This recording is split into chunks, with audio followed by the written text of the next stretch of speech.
Welcome to the I Am One podcast, where we talk to perinatal mental health advocates, professionals, and educators supporting the mission of Postpartum Support International. We're not afraid to ask our guests about the hardest parts of pregnancy and postpartum because we know that PSI has tools and resources to help in every situation, and everyone should know about them. Whether you are among the 1 in 5 moms, 1 in 10 dads, one of many trans or non-binary parents, or you're one professional or advocate committed to helping folks in need, you are also one of us. I'm your host, Danny Giddens, and I am 1 in 5. I didn't know what to call what I was experiencing after becoming a parent and felt too scared at the time to speak up. Not anymore. Now she won't stop talking about it. Hi, I'm your co-host, Emily Jankowski. I'm also 1 in 5, and I want you to know that mental health complications are common, but they aren't normal. There's something powerful in knowing I am one of many. Whether you're already connected to the perinatal mental health world, looking for new ways to support parents and families, or just want to hang out with us in your earbuds, we are so glad that you tuned in. Of course they want to hang out with us. We're lovely. Seriously, though, the views, thoughts, and opinions expressed on this pod are the speaker's own. Tuning into this podcast is, spoiler alert, not a replacement for therapy, but PSI can help you find a therapist. We could also help you find a psychiatrist, a support group, or Waldo. Emily, Waldo? Come on! We don't know where Waldo is. Okay, fine. PSI help seekers can find peer support and resources in their area. At PSI, we want you to know you are not alone, you are not to blame, and with help, you will be well.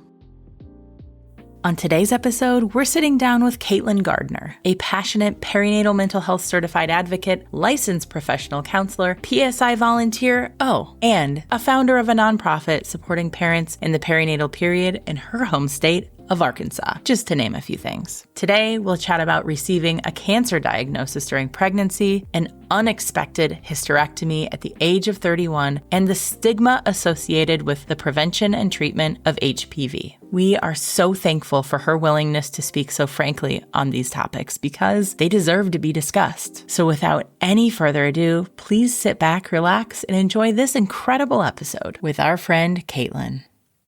Kaitlyn, welcome to the podcast studio. We are so excited to be recording with you today for a couple of reasons. Number one, you're lovely. I mean, goes without saying, we really enjoyed getting to know you over Zoom a couple of weeks ago.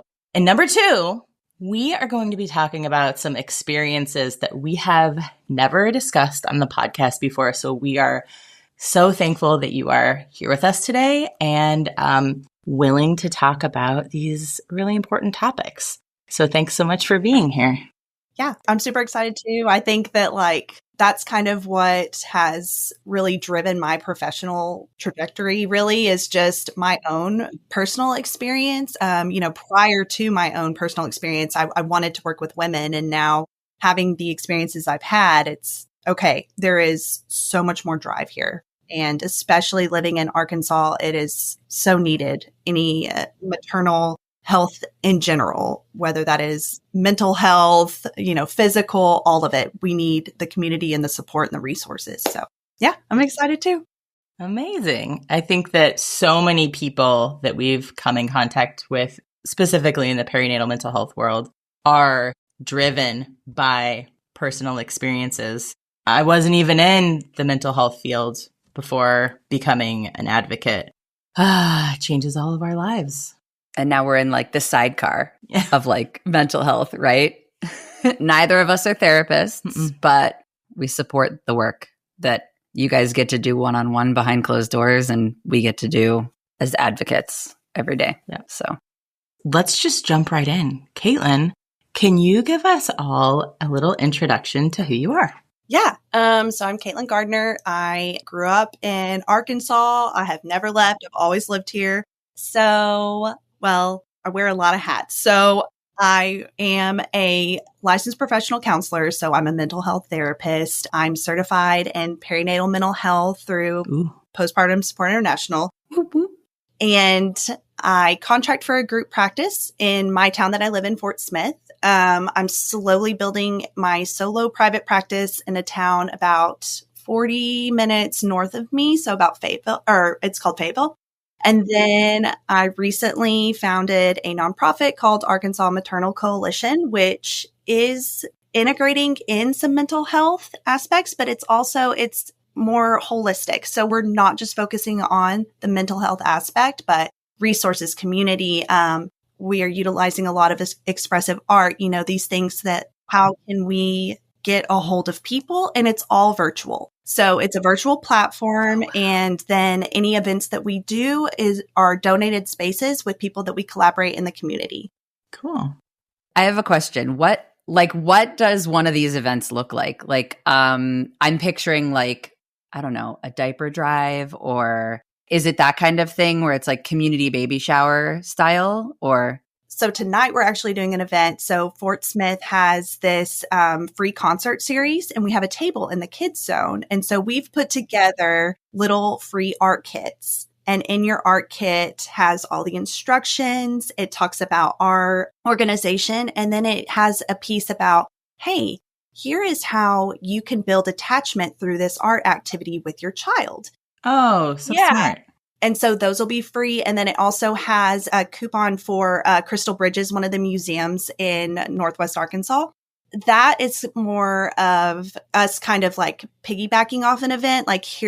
And you want to talk about our organization. We're also going to have, so we have this whole project, #IHave2. So we're building a digital library of personal narratives for your experiences with fertility, infertility, all the things, motherhood, birth. And so a lot of that has been digital entries. And so we're going to have paper, just if you want to jot down some stuff and get it out there, that's great. And we'll take those. It's completely anonymous. So events like that where we can go and just meet people, pass out some free stuff. Hey, here's a great little attachment thing for you and your kids to do. We've also thought about working with a coffee shop this summer. We're going to do some pop-up events where it's like, hey, if you want to pop in and here's some canvases, here's some paints. We've got coffee. We've got pastries. If you want to just talk and build community, this is what we're doing. It's free to you. Incredible. Yeah. So it's just creating these spaces for people to express themselves. And that's one of the really cool parts of it. And then also here are some information packets that we have made. So it's just, it's getting people's buy-in without being you know what, you look depressed. Yeah. That's what I was thinking. This is low stakes. You're just I need something to do today, or I need to get out of the house. Right. And then suddenly you find yourself in a space where it's okay not to be okay. Yes. Yes. And then nobody's going to hound you about it. Nobody's going to be, calling you or at your door why didn't you show up for this? And it's oh, so. Mm-hmm. And then also one thing that we're launching in the fall is we're going to have virtual support hours and groups. So if you, don't want to commit to a support group, cool. You don't have time for that. New moms don't have time for that. We're going to have tons of different options for if you want to pop in, talk to a social work intern. Do you need a resource? Do you just don't even know where to go? Do you even not even know what's going on? No commitment. Just go. So it's really fun. It's really exciting. So cool.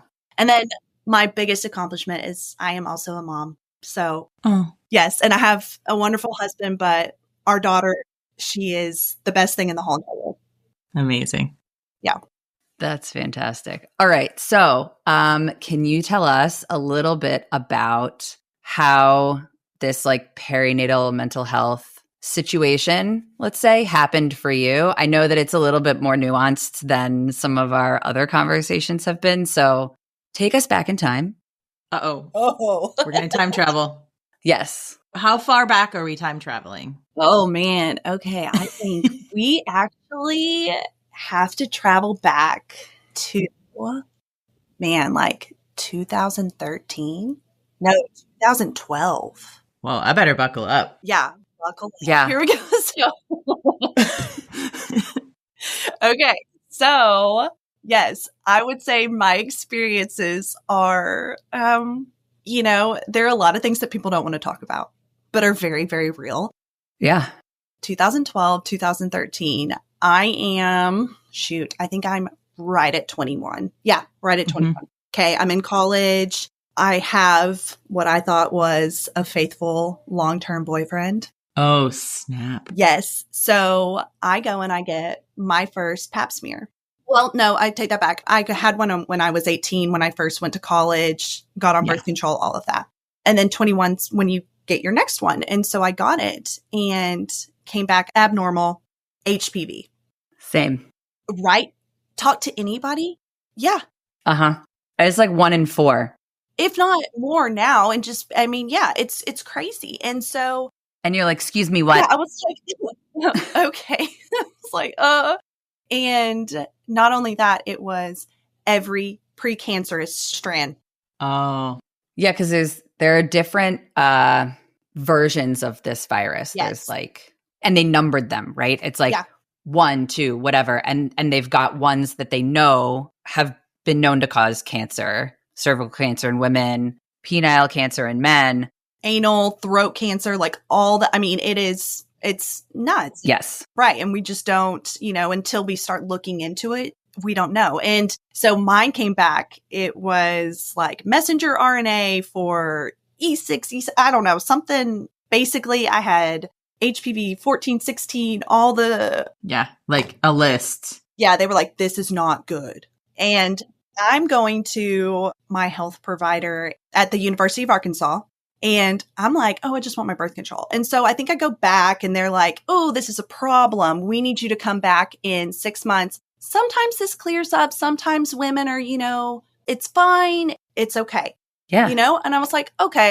And they were like, your first one was good. So it's fine. And honestly, like it was not the provider. It was me. So I was like, oh, I'm just going to ignore this. Literally, I didn't approach my boyfriend. Like, I didn't do anything. I would just acted like it didn't exist. Oh, didn't even tell your partner at the time. Oh, gosh, no. Oh. No, because the relationship was super abusive. Oh, shoot. Yeah. So I was like, can't even. And looking back, I'm like, whoa, I really was like blind. Red flag. So did you also... Feel free to not answer this. So were you like a little scared to say anything or just horrified or scared or all the things? All the things. I was scared to say something. I was, I was worried what would happen. I definitely didn't want to tell my parents, or anything like that. So I was just like, in my mind, I was like, if I don't approach it, and they said I'd be fine when I come back,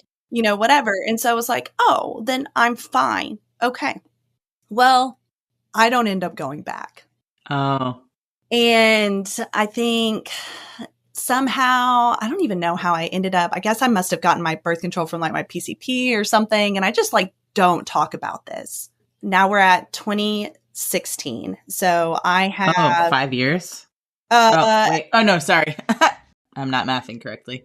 3 or 4. 3 or 4 years. Yeah.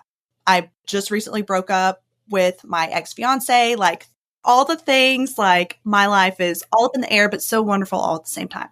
And I'm like, okay, I need to get myself in order. Like I have got to take care of myself, all the things. So I find a new OB and they're like, hey, this is not good. I was like, oh, okay. And they're like, we're seeing some cervical dysplasia, but it's very low. So at that time, I think that they call it like CIN1 and it goes to 3 and then you have cancer and then it's invasive cancer. So right. I was like, okay. And they said, you know what? We'll do another one in 6 months. Just please come back, blah, blah, blah. Okay. So I come back and they're like, we want to do a colposcopy. So they go in and they look at it, sometimes take a biopsy, whatever. That hurts. Yeah. That's why I'm reacting like this. I was like, oh, yeah. Yeah. And so I go back and I do that and they're like, yeah, we're going to set you up and we're going to do a leap or a cone biopsy or something like that. And I was like, okay. Well, I chickened out and I didn't do anything.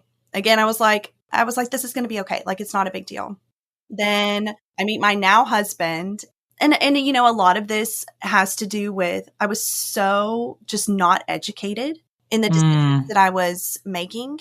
That is by design in the world we live in. My priorities were all out of whack and I had a corporate job and I was just out of this horrible relationship and I felt so free and like all this stuff. And I was like, it's going to be okay.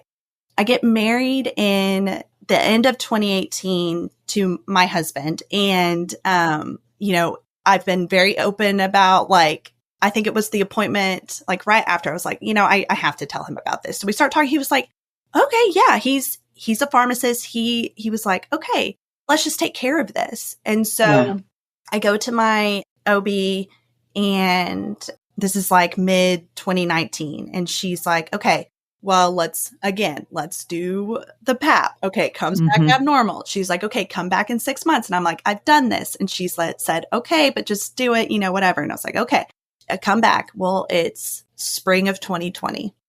Oh, yeah. Dang it. And so I come back and she's doing a colposcopy and she's like, okay, I want to do a LEEP. Let's do a LEEP. Okay. What's a LEEP? So a LEEP is where they go in. I'm pretty sure this is what it is, but they like burn off, I believe, or freeze off the layer of your cervix. And so right now, all the abnormal cells were on my cervix, the outer layer. It works for warts on fingers, feet, whatever. It's kind of similar.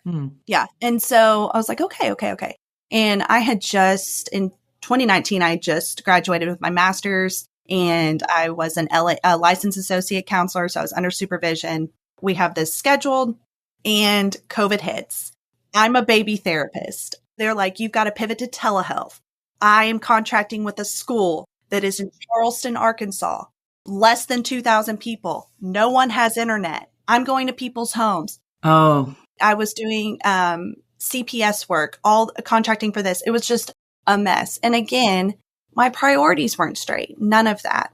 Do you mean your priorities weren't straight in that you kind of were pushing off your health concerns to kind of the back burner and just trying to focus on doing the best job you could at work? Because like you said, you're like a baby therapist. You're like, just starting out, trying to do your best and focusing, putting all your energy into that and just going, I'll just deal with this other health stuff later. Right. And so now we're at like 7 years with an infection with the virus. We got a ticking time bomb. And so, our world is insane at that point. And it was summer of 2021. My husband and I decided, okay, I'm coming up. Supervision is ending. I'm about to be fully licensed. We want to start trying to have a baby. December of 2021, we get pregnant. And I have a miscarriage. And that was kind of the first gut hit of, oh, this is not as easy as people made it out to be, I think people think that it's pretty easy, right? Oh, we'll just start trying to have a baby now. Oh, okay. Yeah. And it's, you have these dreams and these hopes that, oh, I'll just get off birth control and it'll happen. Yeah. We've got that timeline in our head, right? Exactly. As if we're in control of everything. And I love control and I love a timeline. Let me tell you. Same. Yes. And so, my plan just went out the window there. And that was really rough. That was, I will never forget just sitting in my bathtub and just this feeling on my shoulders of just ugh, just, oh my gosh, what is just heavy. And then we kind of decided, hey, we're going to take a break for a second. And, I wasn't tracking anything, and we get pregnant with my daughter in February. So 2 months later, and I was like, okay, we can't predict anything, whatever. Foreshadowing, parenthood. So, and then this is where everything just gets wonky.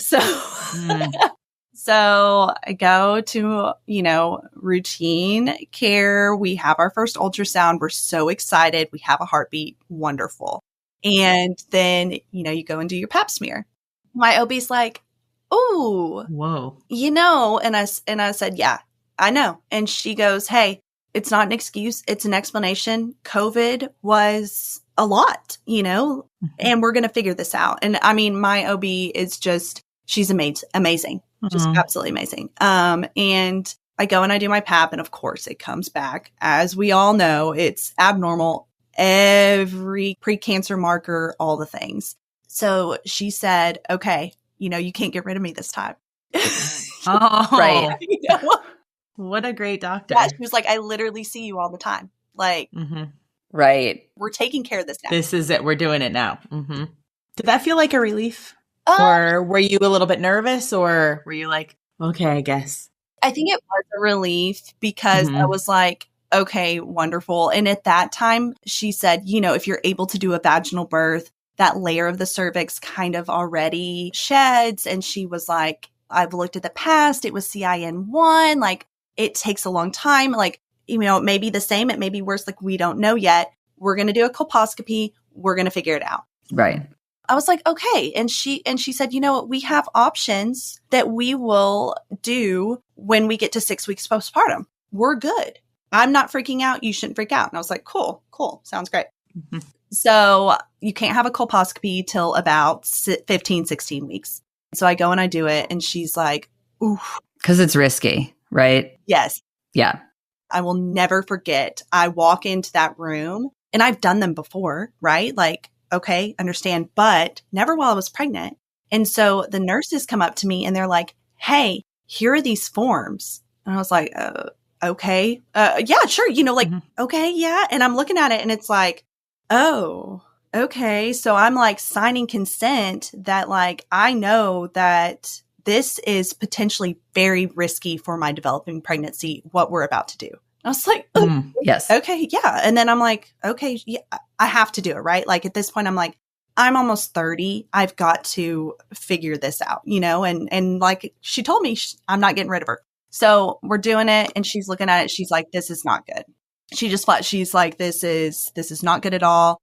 That's the sugar-coated version. You know, she's not a sugar coater. She's not. She's like, well, we're in deep doo-doo. Yeah, I was about to say, I don't think you want me to tell you what she said. And okay. Yeah. This is a family show. Just yes, kidding. family show. No, it's okay. Say what you want. She was like, I'm putting it on the lab. You know, we're sending it off, obviously. Like, I'm doing a biopsy. She found some sections of it. And she said, and she was like, and we're going to do this in 3 weeks again. And I was like, ooh. Okay. So I go back in 3 weeks. Okay. It is all the way to CIN3. So that is the highest level of cervical dysplasia. So the abnormal cell growth and changes in the cervical cells. And it's before it's technically cancer. Before it's technically cancer. Got it. And so it's right there. And she's like, okay, I come back. I'm like 19 weeks. It's like right before my anatomy scan. And she says, I need you to go to this oncologist. And I was like right now? I was like, ma'am, what? Mm-hmm. She was like, yeah. And then she went all through it and she goes, but she said, hey, it's just CIN3. Here are our options still. Our plan is you're going to have a full-term birth. 6 weeks after, we're going to do a LEEP or a cone biopsy, and we're going to keep rocking and rolling, and you are going to be okay. I want to refer you to an oncologist because I just want to make sure. Right. Super thorough. Yes, like wonderful. I make the appointment and I get in like the next week and a half. And it's after like I go to the anatomy scan and I see my daughter and she's perfect, y'all. Like, yeah. Oh, yeah. I mean, everything about this pregnancy was wonderful. You know, I took care of my body. Like, she was just developing so wonderfully. And it was just, you know, it was so weird of like how two things were going on at the same time. Oh. And so we're like, my husband and I are like on the high of this, right? Like, we're like, yeah, like this is wonderful. So go to the oncologist. He's like, oof. Yeah, this is rough, pretty much, you know, all the technical terms, everything. And he said, but right now I agree with the plan. And the plan being, we're going to keep monitoring this very closely. And 6 weeks postpartum, we got to get in there and get all this out, you know? And right then it was LEAP. It was like, okay, you're fine. And then we'll just keep going from there. And then I go to my next colposcopy. Which was how many weeks later? It was probably, I think I was week 24. Okay. That one didn't have any changes, but she was like, hey, we need to be talking about what it might look like if you don't go full term. And I was like, oh, okay. Okay. And she goes, I just want you to be prepared for that. No other context, no nothing. And I was like, okay. And so I call two of my best friends and I was like, hey, look, my parents don't know. My in-laws don't know at this point. Nobody knows. Nobody knows but me and my husband. And so I call my friends and I'm like, hey, we need to do a baby shower. We had it planned for like September. I was like, we need to do it sooner. Like, here's what's kind of going on. I'm going to be fine. But like, they just said, and they were like, cool. Gotcha. We had my baby shower at 28 weeks. Well, the Thursday before, and we played it up with, Kaitlyn just loves to be prepared and she just wants it to already be done and it's going to be too hot and blah, blah, blah, blah, like whatever. So my shower's on a Saturday and my appointment's like on a Thursday or something. So I go to my next colposcopy, 28 weeks, and she has a student with her and she's all up in there and she's like, okay, I don't want to do this. She was like, but I'm going to have to take a couple biopsies. I need your verbal consent to do that. And I was like, okay, yeah. And she turns to her student and goes, she's really smart because she knows that a NICU baby is better than her dying. And I was like, I'm sorry, ma'am, what? And she was like, just doing her thing in there. And I'm like, okay, wonderful. So this is the Thursday before the baby shower. Obviously, like I don't get any results back. Yeah. Had the baby shower, comes back, carcinoma of, the cervix. No. Yeah. But the epithelium layer of the cervix. So like it's contained. I think they call it like SITU. So like in the original spot. So she is like, okay, we got to get a game plan. And I'm like, yay, wonderful.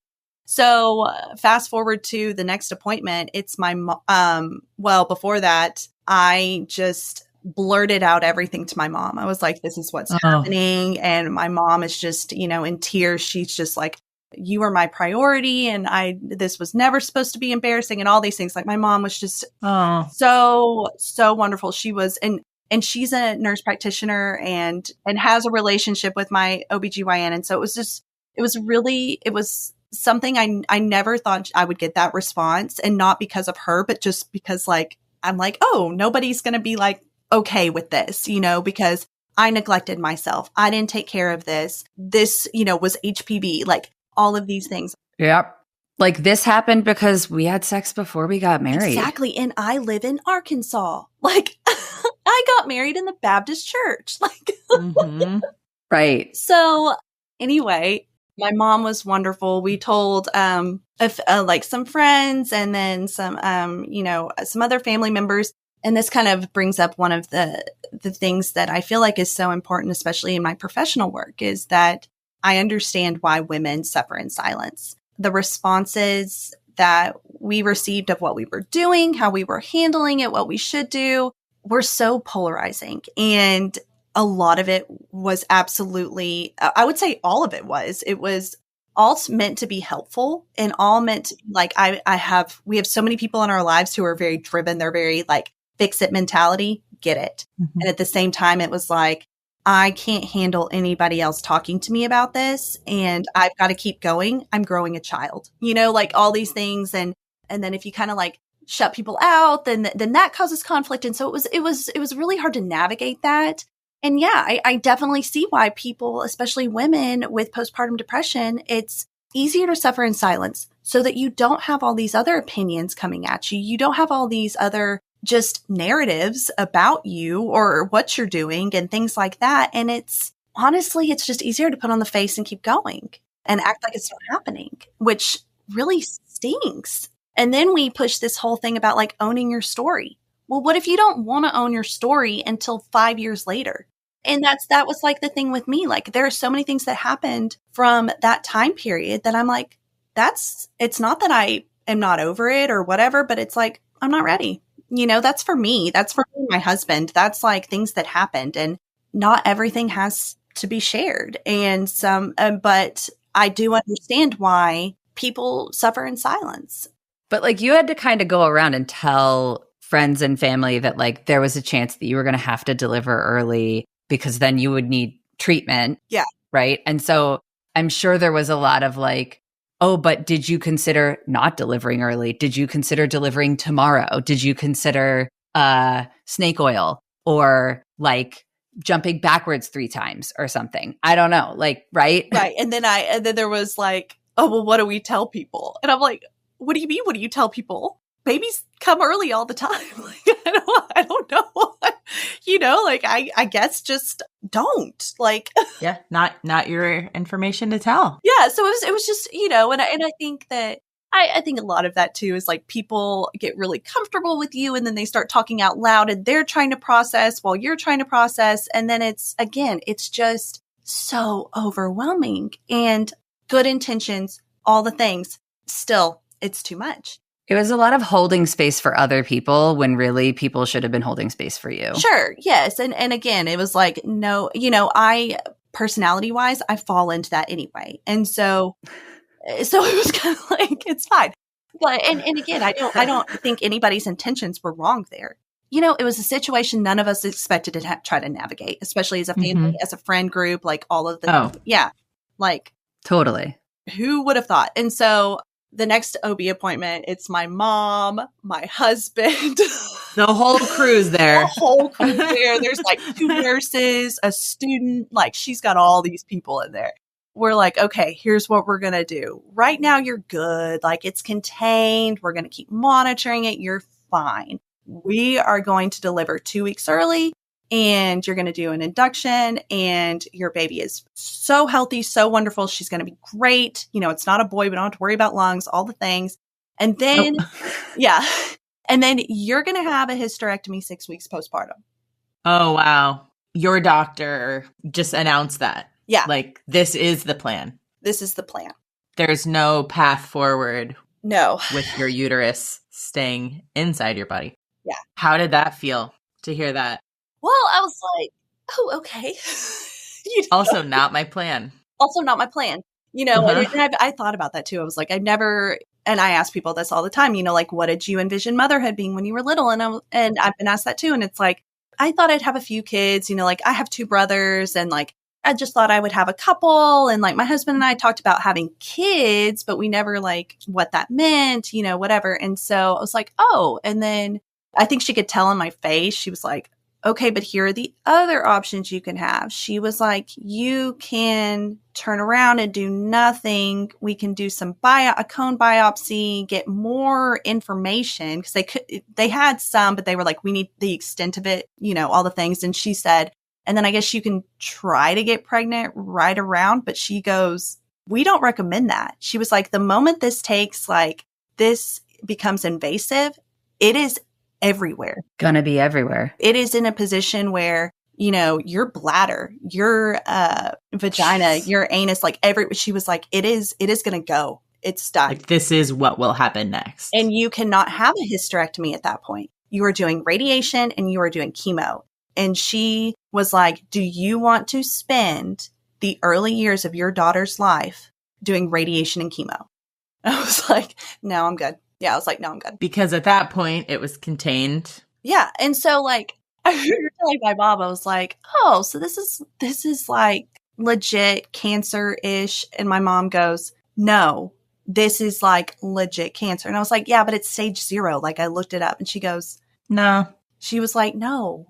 And so like, I really struggled with the validation, like, oh, I have cancer? Well, yeah. And like, but when I think that, I think of other people. And again, comparison's the thief of joy, of grief, of everything. And yes, in that, like, I don't have to do chemo. I don't have to do radiation. It's going to be solved. I'm going to be fine. And so I was like, we've got a plan, love a plan. So I get induced 38 weeks, have the most amazing labor, like, just wonderful. Like, it was so fast, so quick. I rocked it. Dang. Yes. I was like, that's awesome. Kaitlyn. I just felt like on top of the world. I was like, like a superhero? Yes. I was like, I did this. Yeah. And then there was a little part of me, I was like, oh, yeah, I can totally do this again. And then I was like, oh, yeah, I can't do this again. I'm going to ask a question that I know the answer to, but that I think is going to be a question that people listening might be wondering. Okay. So while you have cancer cells on your cervix and the baby is passing through the cervix, what, if anything, is different or a risk, not a risk, in a situation like that? Yeah. Like, what did they tell you? They told me that I was absolutely fine because that nothing was going to be passed to her, anything like that. I think the issue, and I could be wrong, but we never got there, was if it had to be C-section. I think that was maybe, and I think even with that, but we never got to that kind of discussion. I mean, of course, there's always a chance for like emergency C-sections and things like that, but I like her positioning and all of that. It was just, it kind of at the end really just fell into place where like, you know, I went into my 36-week appointment. I was already dilating. I was like 98% effaced. Like I was ready. Wow. I like labored for like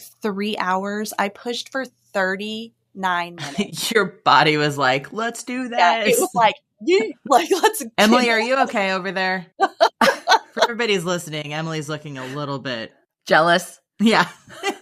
I know. I'm like, well, thank goodness I got like one, you know, I mean, a lot of it's positive, but you know, anyway, so I have Lillian. She's just perfect. Oh.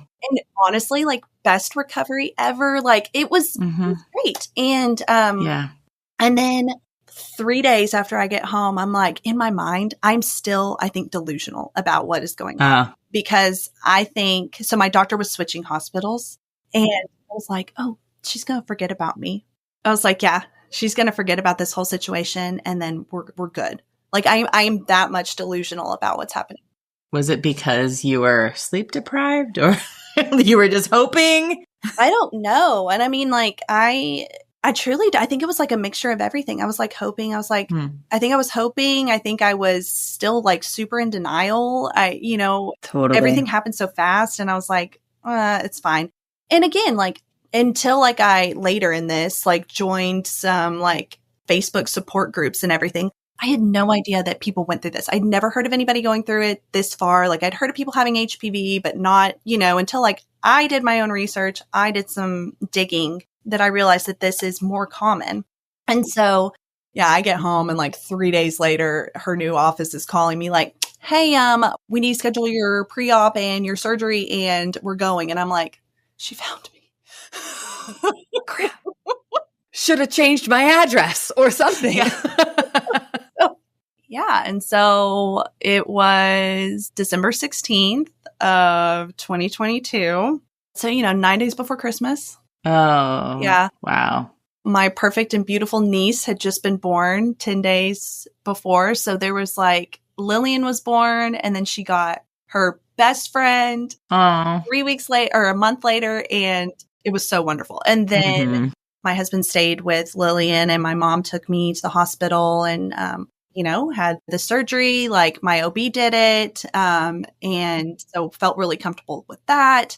Everything went great. Pathology came back that it was still just the same. Yeah. So it was like, oh, okay. Like we're good. We're good. And it was truly like another Friday. Like really, like I went home, like again, recovery was, I was like, but it was fine. You know, we didn't talk about it as a family. Oh. None of us talked about it. Like, okay, well, that's behind us. Now let's just move on. Yeah. It's like none of us. And that was a lot of me. Like, I was like, oh, this happened. And, you know, like, okay. And thankfully, like prior to that, I think I did have a little lapse in delusion because I think like right before I was scheduled to deliver, I had emailed my previous therapist from my early 20s and was like, hey, I'm coming back, you know, like I'm just going to set this up because I know things are going to go rocky. And she was like, absolutely. Yes. Yeah. Had that on the books for January and get through the holidays. So start back working with her. I go back for my 6 weeks appointment. Everything's fine. Like all of it's great.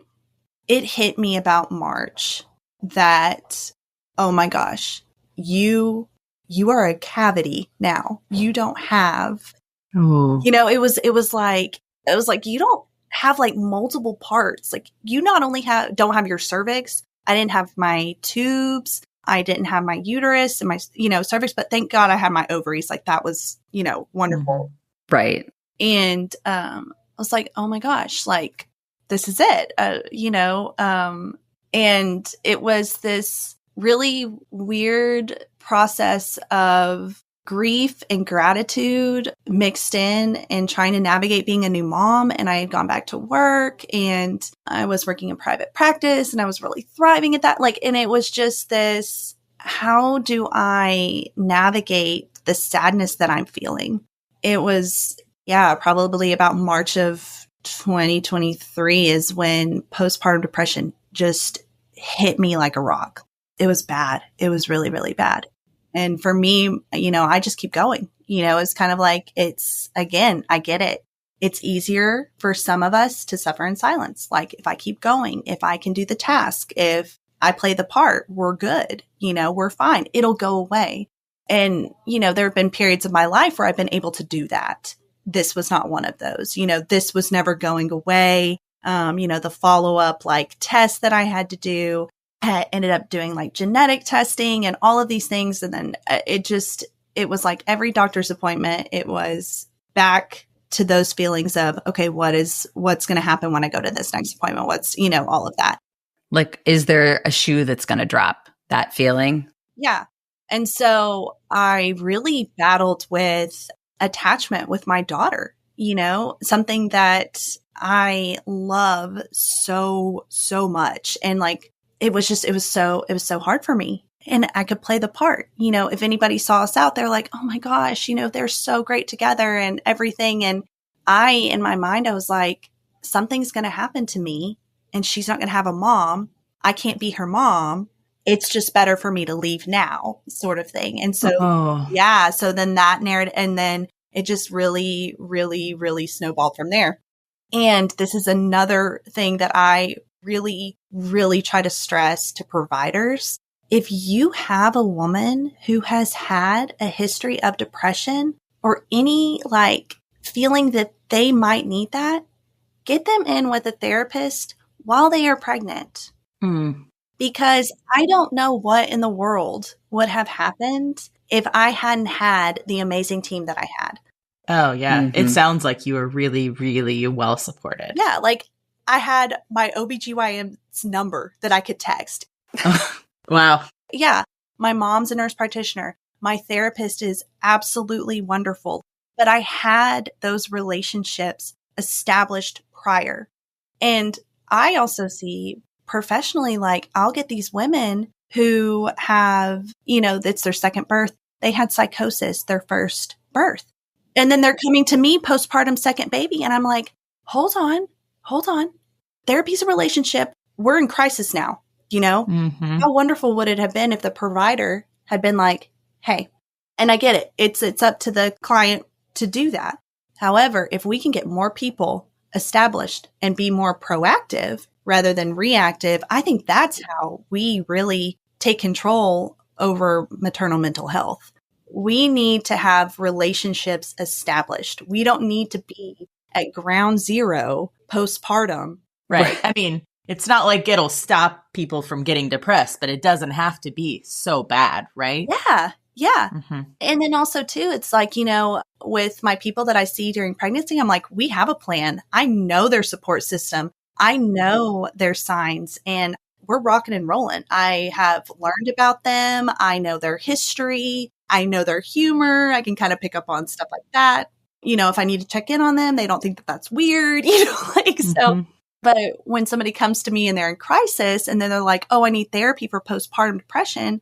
And then they give me this and I'm like, hold on, but I've got to know, I get to know you. And then they get frustrated with that. They're like, well, no, we need to do this. And I'm like, okay, but you also don't understand. I don't know anything about you. I can't just start doing this without knowing these things. And so there's that lag in care.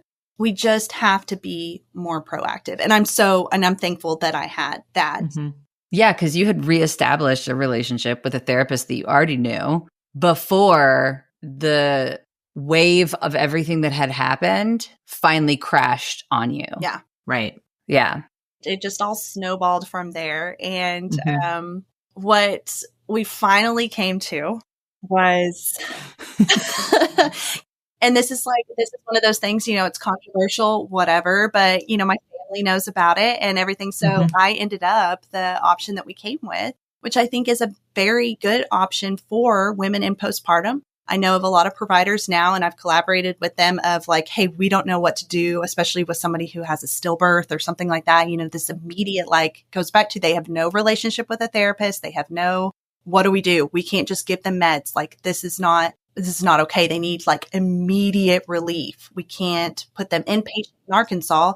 There's no woman's unit for that unless you're going to Little Rock, and that could be hours away. There's a wait list. So I ended up doing IV ketamine treatment. Yes. And so that was over the course of, I think I did them 10 months postpartum. So I think it was like 2 sets of 3 sessions. So I would go like 1, 2, 3 days, and then I would have like a week, and then I go. And that was to treat depression? Yes.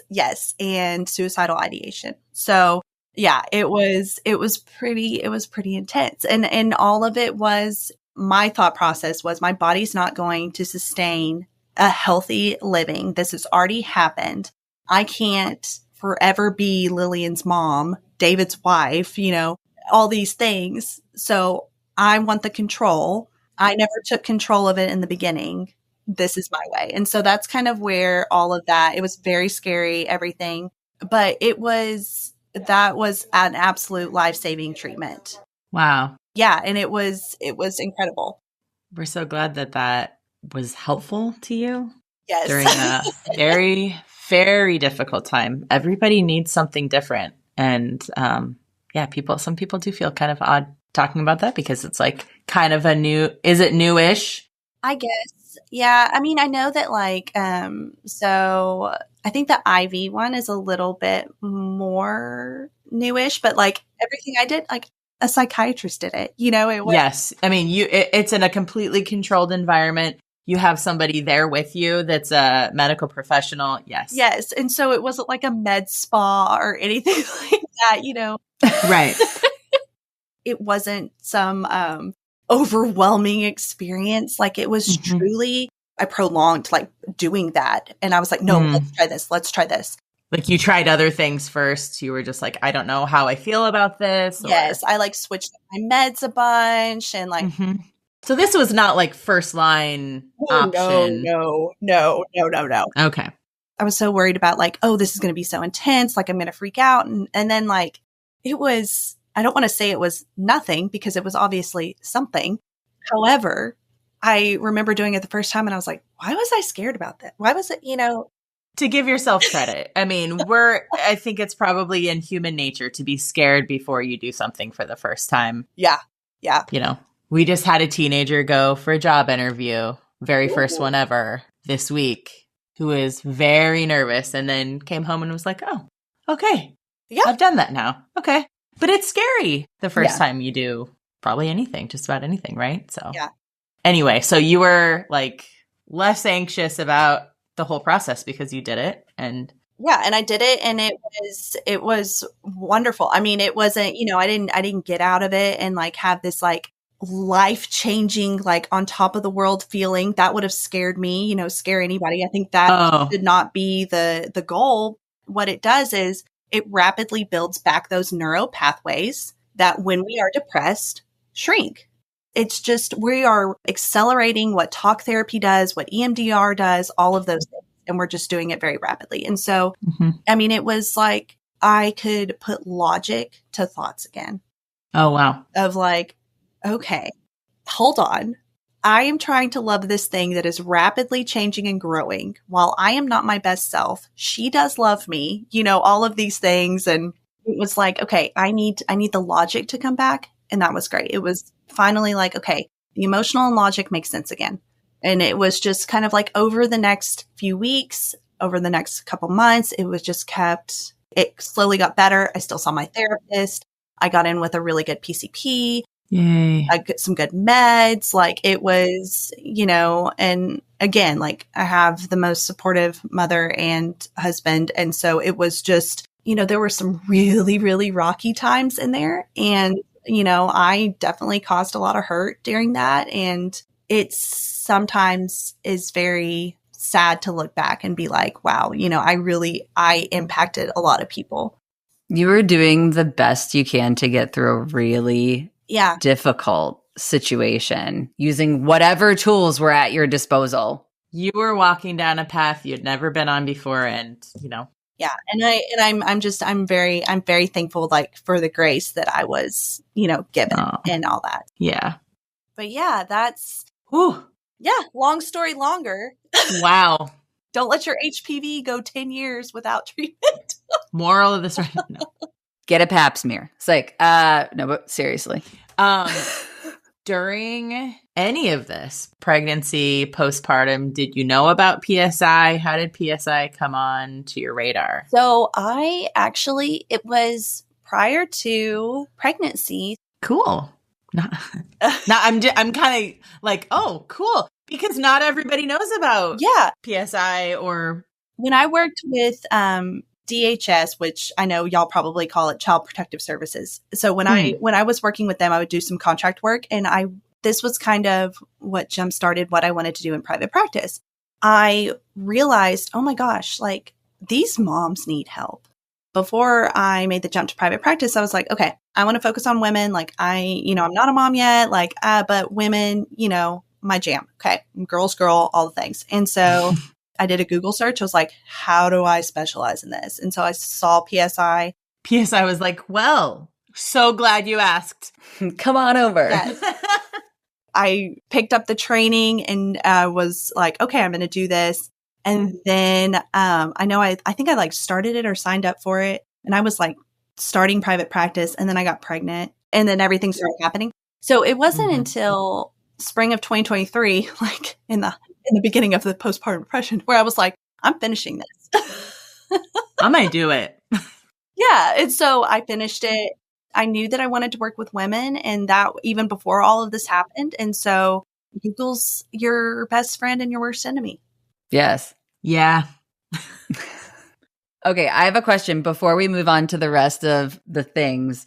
Is there a question that people ask you or a thing that people say if they know this story that you wish that they would not or that you wish they would?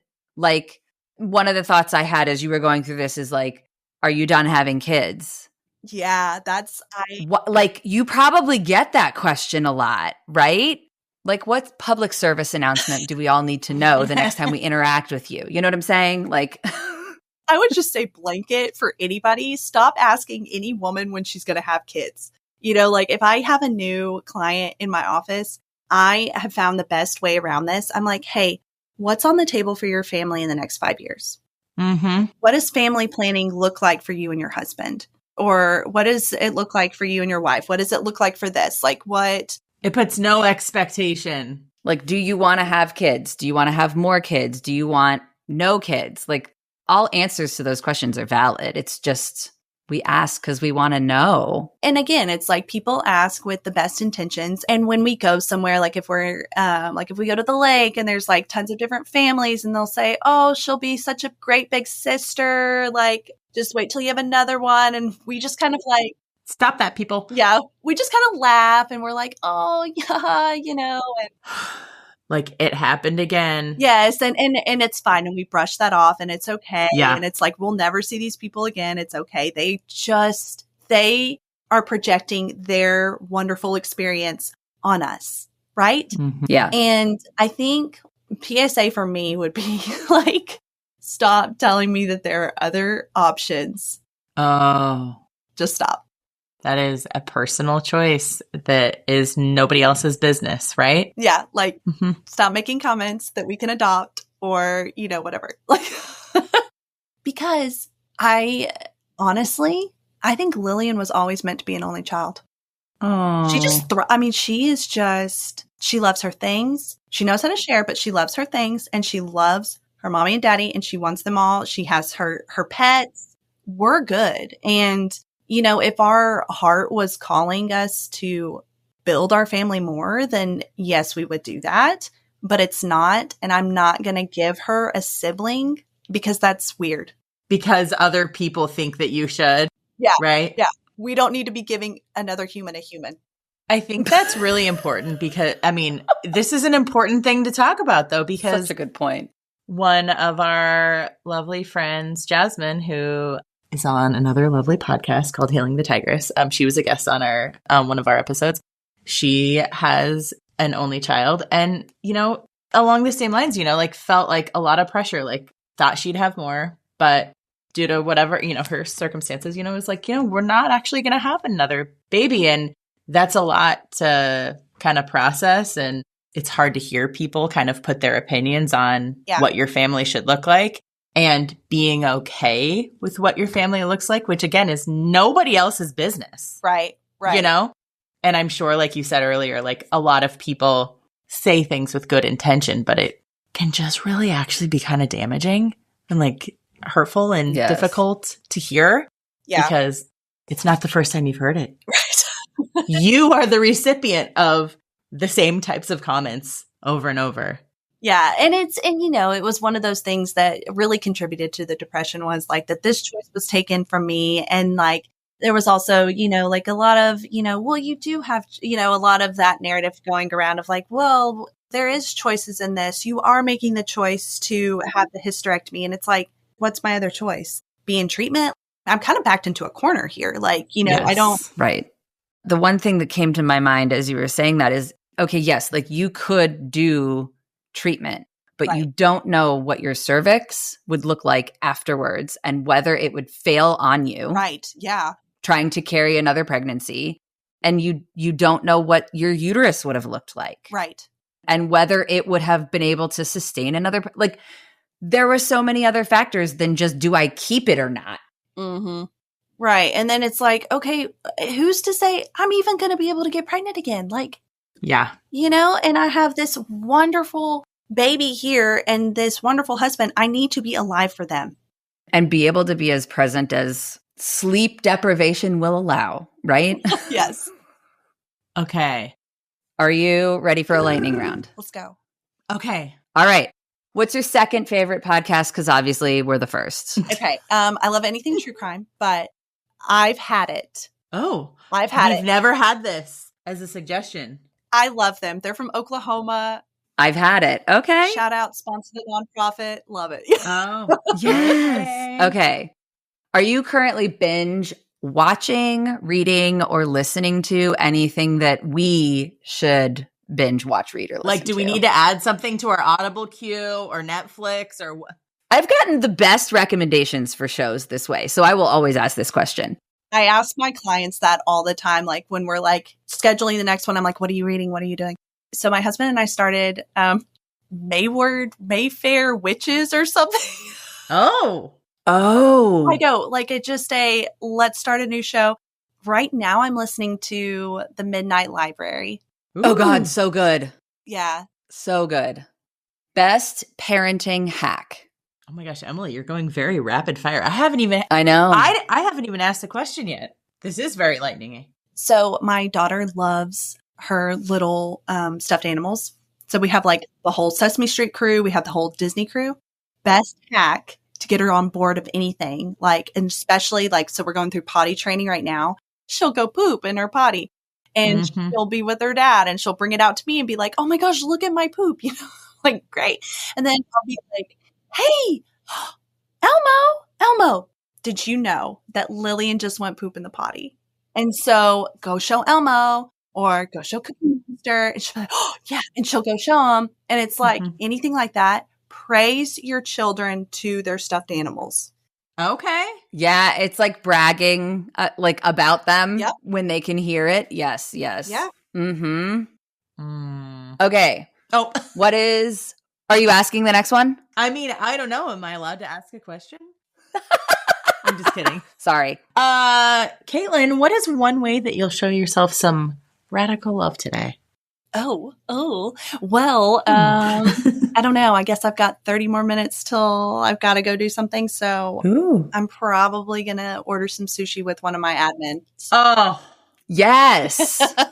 Dang it. Oh, that sounds really good. Yes. Mm-hmm. Sushi lover here, both of us. We're with you. Well, Emily, this is the one you like to ask. Pre-recovery you? Yeah. Okay. What is one thing that today you, if you could jump into a time machine and go to that day in March when you were like, things have taken a turn. Yeah. What would you say to you on that day that you needed to hear the most? Probably, and I would say this to anybody going through postpartum depression, in that there is no better mother for your child than you. Nobody can replace that. Nobody can. I'm a golf clap that one. That one's real good. Round of applause.